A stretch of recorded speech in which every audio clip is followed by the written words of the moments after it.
అక్కడ ఉన్న ములాయం సింగ్ యాదవ్ ఉత్తరప్రదేశ్ ముఖ్యమంత్రి గారు, అదేవిధంగా లాలూ ప్రసాద్ యాదవ్ బీహార్ ముఖ్యమంత్రి, శరద్ యాదవ్, అదేవిధంగా కాంశీరామ్ గారు పెద్దలు, వీరందరి ఒత్తిడి వల్ల ఏదైతే భారతదేశంలో బీసీలో కూడా రిజర్వేషన్లు అమలు చేయాలని చెప్పి మొట్టమొదటిసారి 27% రిజర్వేషన్లు అమలు చేయడం జరిగింది.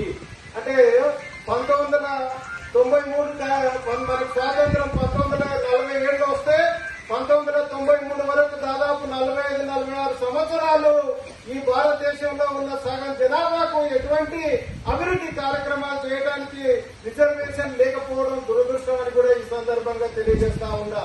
మళ్ళీ బీపీ మండల్ గారు ఇచ్చినటువంటి సిఫారసులు ఆ రోజు ప్రధానంగా భారతదేశంలో 52% బీసీలు ఉండరు, 52% అమలు చేయాలని డిమాండ్ చేస్తే అప్పుడు సుప్రీంకోర్టు రిస్ట్రిక్షన్స్ పెట్టింది.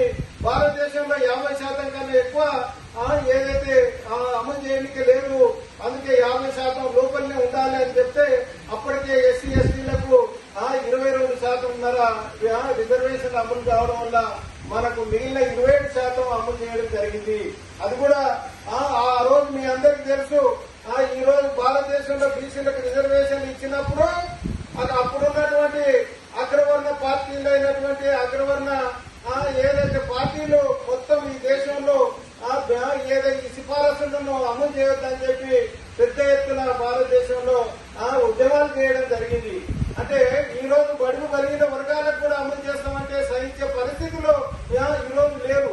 మన వాళ్ళు ఈ రోజు భారతదేశ సంపదనంతా వాళ్ళ చేతుల్లో పెట్టుకొని ఈ రోజు ప్రతి ఫీల్డ్ లో కూడా వాళ్ళే ముందుండి ఈ రోజు అనుభవిస్తా ఉన్నారు.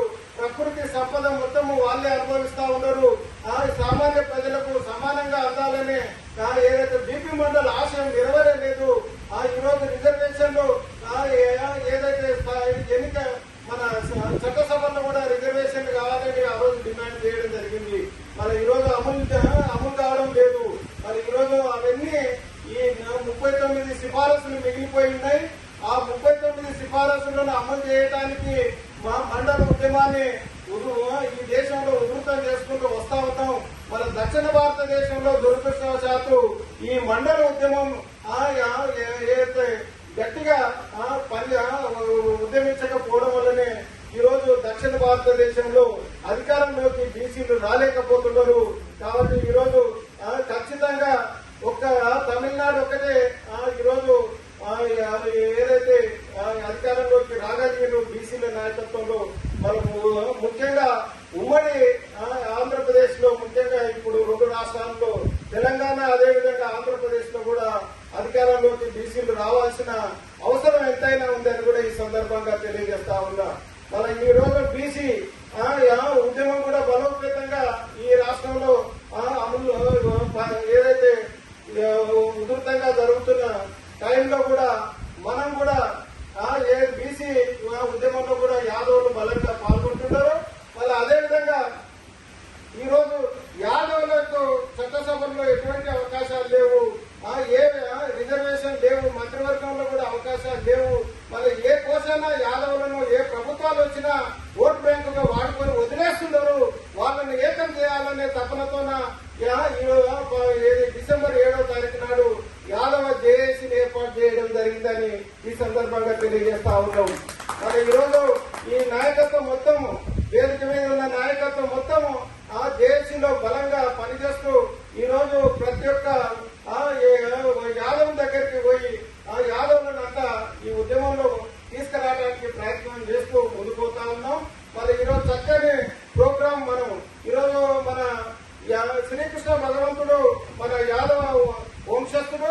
మన యాదవులకు ఈ ప్రపంచంలోనే ఈరోజు శ్రీకృష్ణ భగవంతుడు పేరెన్నిక కన్నాడు. మన ఈ రోజు యూరోప్ దేశాల్లో కానీ ప్రపంచంలో నలుమూలలో కూడా శ్రీకృష్ణ భగవాన్ ఈ రోజు మొక్కుతున్నారు. ఆయన ఇచ్చినటువంటి సందేశాన్ని ఆచరిస్తున్నారు. మనకి ఈ రోజు ప్రపంచం మొత్తం ఆయన వైపు చూస్తున్నారు. మరి ఈ రోజు భారతదేశంలో 30 కోట్ల జనాభా బీసీలు యాదవ్లో ఉన్నాం.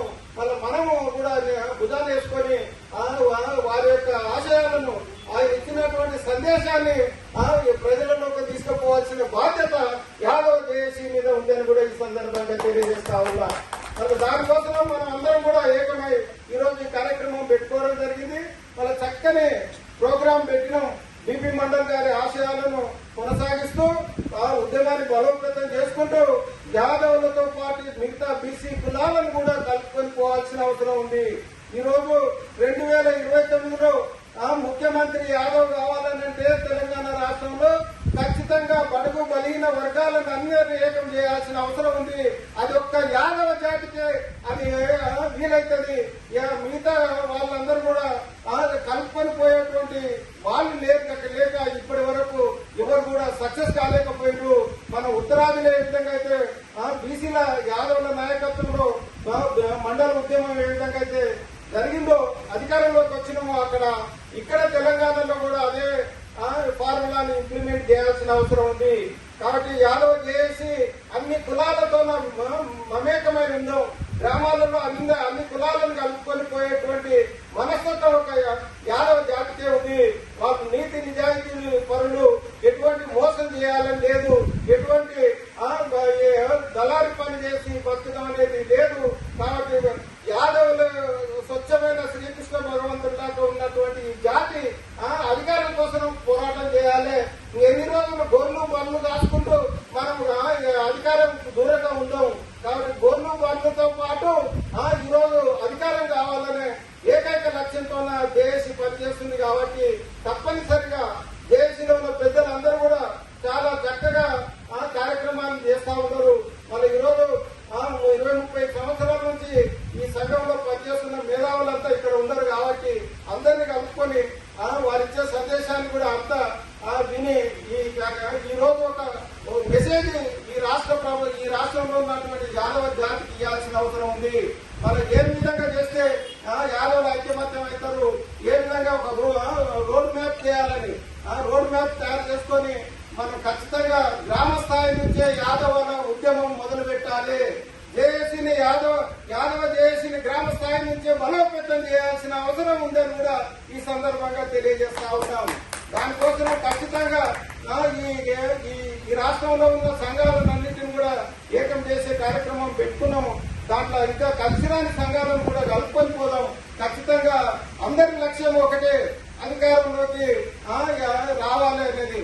అధికారం కావాలనంటే మన ఈ ప్రజల సమస్యలన్నీ పరిష్కారం కావాలనంటే రాజ్యాధికారం ద్వారానే సాధ్యం. అది మన రాజ్యాధికారం లేకుండా వృత్తి సంఘాలు ఎన్నైనా పెట్టుకొని పోయినా కూడా మనం అది సాధ్యం కాదు.